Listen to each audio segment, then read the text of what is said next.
നമസ്കാരം, ഇവിടെ സൂപ്പർ സാറാണ്. നമ്മളിന്ന് വളരെ ഇമ്പോർട്ടന്റ് ആയിട്ടുള്ള ഇന്റഗ്രേഷനിലെ ക്വസ്റ്റൻ ആണ്. ഈ ചാപ്റ്ററിനെ കുറിച്ച് പ്രത്യേകം പറയേണ്ട ആവശ്യമില്ല, എന്തായാലും ഇച്ചിരി ബുദ്ധിമുട്ടുള്ളതാണ്. ഓരോ ക്വസ്റ്റനെയും തെരഞ്ഞു പിടിച്ച് ആ മെത്തേഡിൽ കൂടെ പഠിച്ചെങ്കിൽ അത് ഓർക്കാൻ പറ്റുള്ളൂ. അല്ലാതെ ഏതെങ്കിലും കുറെ ക്വസ്റ്റൻസ് പഠിച്ചതുകൊണ്ട് ഒരു പുതിയ ക്വസ്റ്റൻ വന്നാൽ ഒരു ചെറിയ പ്രോബ്ലം ആണെങ്കിൽ പോലും നമുക്ക് കത്തത്തില്ല. അപ്പൊ അങ്ങനത്തെ കുറെ ക്വസ്റ്റൻസുകളുണ്ട്. ഇത് നമ്മുടെ ടെക്സ്റ്റ് ബുക്കിൽ വളരെ ഇമ്പോർട്ടന്റ് ആയിട്ട് എക്സാമിന് എപ്പോഴും ബോർഡ് എക്സാമിനും പബ്ലിക് എക്സാമിനും ഒക്കെ വരുന്ന ക്വസ്റ്റൻ ആണ്. ഇത് നമ്മുടെ ടെക്സ്റ്റ് ബുക്കിൽ ചെയ്തിട്ടുണ്ട് കേട്ടോ, പക്ഷെ ആരുമേ കണ്ടു കാണത്തില്ല. ഇത് ഏത് മെത്തേഡാണെന്ന് ചോദിച്ചു കഴിഞ്ഞാൽ പോലും നമുക്ക് അറിയത്തില്ല. ഇവിടെ നമ്മൾ ചെയ്യുന്നത് ടെക്സ്റ്റ് ബുക്കിൽ കിടക്കുന്നത് ഇത് സബ്സ്റ്റിറ്റ്യൂഷൻ മെത്തേഡാണ്. പക്ഷെ ഞാൻ ആ സബ്സ്റ്റിറ്റ്യൂഷൻ മെത്തേഡ് അല്ലാതെ മറ്റൊരു മെത്തേഡിൽ കൂടെ ഇതിനെ അവതരിപ്പിക്കുകയാണ്. ഇങ്ങനെയുള്ള ക്ലാസ്സുകളൊക്കെ നിങ്ങൾക്ക് ഇടയ്ക്കിടയ്ക്ക് ഇങ്ങനെ വന്നുകൊണ്ടേയിരിക്കും. ഓരോ ദിവസവും ഓരോ ക്ലാസ്സുകളാണ്. പ്ലസ് 1 ഉണ്ട്, പ്ലസ് 2 ഉണ്ട്, എൻട്രൻസ് ഉണ്ട്, എഞ്ചിനീയറിംഗ് ഉണ്ട്, എല്ലാം ഉണ്ട്. നമ്മുടെ ക്ലാസ്സുകൾ മാക്സിമം നിങ്ങൾ കാണുക, പിന്നെ ഫോളോ ചെയ്യുക, മാക്സിമം ഷെയർ ചെയ്യുക. പിന്നെ ഓൺലൈൻ ക്ലാസ് ഉണ്ട്, നിങ്ങൾക്ക് ജോയിൻ ചെയ്യാം. നിങ്ങൾക്ക് നല്ല രീതിയിലുള്ള ക്ലാസ്സുകളും അതിനെക്കുറിച്ചുള്ള എല്ലാ കാര്യങ്ങളുള്ള നോട്ട്സുകളും പിന്നെ നിങ്ങൾക്ക് വേണ്ട എല്ലാ ഇൻസ്ട്രക്ഷൻസ് എന്നുള്ള ക്ലാസ്സാണ്. ജോയിൻ ചെയ്യാൻ തന്നുള്ള നമ്പറിൽ നിങ്ങൾക്ക് കോൺടാക്ട് ചെയ്യാം. സ്റ്റാർട്ട് ചെയ്യാം. Integral sine x by sine of x plus a. അപ്പൊ നമ്മളിവിടെ ചെയ്യാൻ പോകുന്നത് that is equal to sine of ഈ എക്സിനെ ഞാനൊന്ന് എക്സ് പ്ലസ് എ ആക്കേണ്ടി ഈ പ്ലസ് എയും കൂടെ ചേർത്ത് എഴുതി. അപ്പൊ അത് ബാലൻസ് ചെയ്യാൻ ആരെയും കൊടുത്തു? Minus a. വലിയ വ്യത്യാസമൊന്നുമില്ല കേട്ടോ. അപ്പൊ sine x can be sine of x plus a minus a divided by sine of ആരെന്നായി x plus a. First step. എന്നിട്ട് നിങ്ങൾ ഈ എക്സ് പ്ലസ് എ മുഴുവനായിട്ടും നിങ്ങൾ ക്യാപിറ്റൽ എ ആക്കുക, വെറും എ ക്യാപിറ്റൽ ബി ആക്കുക. ഈ x plus a capital a, വെറും എ ക്യാപിറ്റൽ ബി. അപ്പൊ ഇതിപ്പോ എന്തായി? Sine of a minus b. Sine of a minus b ആരാ? Sine a cos b minus cos a sine b. അതാണ് ഞാൻ ഇപ്പൊ എഴുതാൻ പോകുന്നത് ഇന്റഗ്രൽ. അപ്പൊ sine a cos b minus cos a sine b എന്ന് ഞാൻ പറയാം. Sine of a minus b sine a cos b minus cos a sine b. പക്ഷേ ആ ക്യാപിറ്റൽ എയുടെ പ്ലേസിലെല്ലാം നിങ്ങൾ എഴുതേണ്ടത് എക്സ് പ്ലസ് എ, ക്യാപിറ്റൽ ബിയുടെ പ്ലേസിലെല്ലാം എഴുതേണ്ടത് എ. ഞാൻ ഇവിടെ റിസൾട്ട് എന്ന് എഴുതിയേക്കാം. Sine a cos b minus cos a sine B.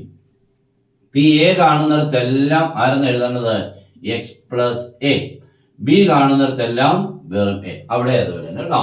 അപ്പൊ നോക്കിക്കാണെ. അപ്പൊ എങ്ങനെ എഴുതാൻ പോകുന്നത്? Sine of x plus a into cos a minus cos of x plus a into sine a whole divided by sine of ആരെന്നാണ്?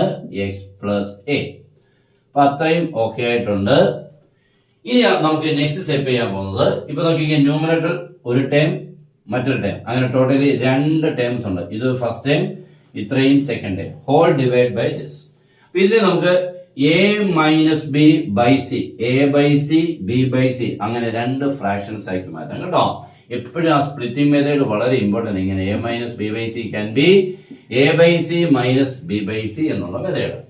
അപ്പോൾ ഇത്രയും by denominator, ഇത്രയും by denominator രണ്ടാക്കുമ്പോൾ sine of x plus a into cos a divided by sine of x plus a minus അടുത്തത് cos of x plus a into sine a whole divided by sine of x plus a. അങ്ങനെ രണ്ടാക്കി കേട്ടോ. ഇവിടെ നമുക്ക് sine of x plus എയും sine of x plus എയും cancel ആവും. ഇവിടെ ക്യാൻസൽ ഒന്നും ആവത്തില്ല. But cos x plus a by sine x plus A എന്നായില്ലയോ? Sine by cos നമുക്കറിയാം ടാൻ. അപ്പൊ കോസ് ബൈ സൈൻ കോട്ടാണ്. അപ്പൊ cos x plus a by sine x plus a എന്ന് പറയാൻ കോട്ട് എക്സ് പ്ലസ് എ എന്നാവും. Okay. അപ്പൊ ഇവിടെ ഇത് ക്യാൻസൽ ആയി. ബാക്കി നമുക്ക് കിട്ടുന്നത് ഇന്റഗ്രൽ കിട്ടുന്ന ഫസ്റ്റ് നമുക്ക് ആരെന്നാണ്? കോസ് എ എന്ന് മാത്രം കേട്ടോ. കോസ് എ മൈനസ് രണ്ടാമത്തെ നമുക്ക് വരുന്നത് cos x plus a by sine x plus എന്ന് പറഞ്ഞാൽ cot x plus a into ആരെന്നോടുണ്ട്? Sine a. ഇത്രയാണ് നമുക്ക് രണ്ടാമത്തേനോട് കിടക്കുന്നത്, ഹോൾ ഡി എക്സ്. ഇനി ഇവരെ രണ്ടുപേരെ ഇന്റഗ്രേറ്റ് ചെയ്താൽ മതി. അങ്ങനെ ഫ്രാക്ഷൻ ഒക്കെ നമുക്ക് ഒഴിവായി. ഇനി ഇയാളെ ഇന്റഗ്രേറ്റ് ചെയ്യണം, ഇയാളെ ഇന്റഗ്രേറ്റ് ചെയ്യണം. ഫസ്റ്റ് ടൈം ആരാ? Cos a. കോസ് എയുടെ ഇന്റഗ്രൽ ഓരോരുത്തർ പറയും സൈൻ എ. തെറ്റാണ് കേട്ടോ. കോസ് എ എന്ന് കണ്ടോണ്ട് കോസിനെ കണ്ടോണ്ട് സൈൻ എന്നും പറയുന്നത്. കോസ് എക്സ് ആയിരുന്നെങ്കിൽ ഓക്കെ. ഇത് കോസ് എ ആണ്. വിത്ത് റെസ്പെക്ട് ടു എക്സ് ആണ് നമ്മൾ ചെയ്യുന്നത്. മീൻസ് എക്സും കൊണ്ടാണ് ഇന്റഗ്രേറ്റ് ചെയ്യുന്നത്. അതുകൊണ്ട് കോസ് എ എന്ന് പറഞ്ഞാൽ ഒരു കോൺസ്റ്റന്റ് ടേം ആണ്. കോസ് എ അല്ലേ? എ. അപ്പൊ അതൊരു വെറും നമ്പർ പോലെ 2 പോലെ ഉള്ളൂ. 2 ഇന്റഗ്രൽ എത്ര 2x, 3 ഇന്റഗ്രൽ എത്ര 3x, 4 ഇന്റഗ്രൽ എത്ര 4x. ഒരു constant integral that constant into X എന്നാ അതേപോലെ കരുതിയാൽ മതി. cos a is a fully constant time, therefore integral is cos a into x. Okay, first time is cos a into x minus. അടുത്ത ടൈമിന് integrate ചെയ്യുമ്പോൾ നിങ്ങൾ സൈനെ ഞാൻ കണ്ടു, അപ്പൊ സൈനെ ഇൻറ്റു എക്സ് എന്നങ്ങോട്ട് ഇപ്പൊ കീച്ചേക്കാം. അങ്ങനെ എഴുതരുത്. അവിടെ കോൺസ്റ്റന്റ് അല്ലാതെ ഫംഗ്ഷൻ ഉണ്ട്. കോട്ട് എക്സ് പ്ലസ് എന്നുള്ളൊരു എക്സിനൊരു ടൈം ഉണ്ട്.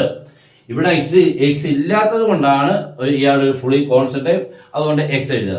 അവിടെ coat x plus into sine A എന്ന് പറഞ്ഞാൽ ആ ടൈം കിടക്കുന്നത് ഏത് മാതിരിയാന്ന് നോക്കണേ. ഇപ്പൊ 3x⁵ എന്ന് കിടക്കുന്ന പോലെ ഉള്ളൂ. നമ്മൾ 3x⁵ ഇന്റഗ്രേറ്റ് ചെയ്യുമ്പോൾ 3 എങ്കിൽ മാറ്റും അല്ലേ. ഒരു കോൺസ്റ്റന്റ് ഫംഗ്ഷനോടെ കിടന്നാൽ കോൺസ്റ്റന്റിനെ മാറ്റിയിട്ട് ഫംഗ്ഷനെ ഇന്റഗ്രേറ്റ് ചെയ്യും. ഇവിടെ അതുപോലെ തന്നെ ഇതേ ഇന്റഗ്രൽ ഇത് കോൺസ്റ്റന്റാ, ഇയാളുടെ ഫംഗ്ഷൻ. അപ്പൊ സൈനെ എങ്കിൽ മാറ്റണം, കോൺസ്റ്റന്റ് എങ്കിൽ മാറ്റിട്ട് കോട്ട് എക്സ് പ്ലസ് എയുടെ ഇന്റഗ്രൽ എഴുതണം. What is the integral of cot? Cot എക്സിന്റെ ഇന്റഗ്രൽ ലോഗ് സൈൻ എക്സ്. അപ്പൊ കോട്ട് എക്സ് പ്ലസ് എയുടെ log sine x plus a. Okay, log sine x plus a. ഇതാണ് നമ്മുടെ ഇന്റഗ്രേഷൻ. പ്രോബ്ലം തീർന്നു. Log plus. അപ്പോൾ ഇത്രയൊക്കെ ചെയ്യുക എന്ന് പറഞ്ഞാൽ അത്ര ഈസി അല്ല. നല്ല പരിചയമൊക്കെ ആണ്. നമ്മുടെ ഈ വർഷം കൊണ്ട് ഈ സമയത്ത് പഠിച്ചതേ ഉള്ളൂ. അപ്പൊ ഇതിനൊക്കെ നമുക്ക് അത്ര ഈസി ആയിട്ടൊക്കെ എത്തണമെങ്കിൽ എത്രത്തോളം ടൈം ഇതിന് സ്പെൻഡ് ചെയ്യണം എന്തെങ്കിലും മാത്രമേ ഇതൊക്കെ നമ്മുടെ നല്ല ഫ്ലോയിൽ എഴുതി പോകാൻ പറ്റുള്ളൂ. ഇത് വളരെ ഇമ്പോർട്ടന്റ് ക്വസ്റ്റൻ ആണ്. മീൻസ് നമ്മുടെ പബ്ലിക് എക്സാമിലേക്ക് എപ്പോഴും ഇങ്ങനെ വന്നുകൊണ്ടിരിക്കുന്നതാണ്. നന്നായിട്ട് പഠിച്ചോണം. അപ്പൊ ക്ലാസ് ഇഷ്ടമായ മാക്സിമം ഒന്ന് ഷെയർ ചെയ്യുക, നമ്മുടെ ചാനൽ ഫോളോ ചെയ്യുക. Okay, good bye.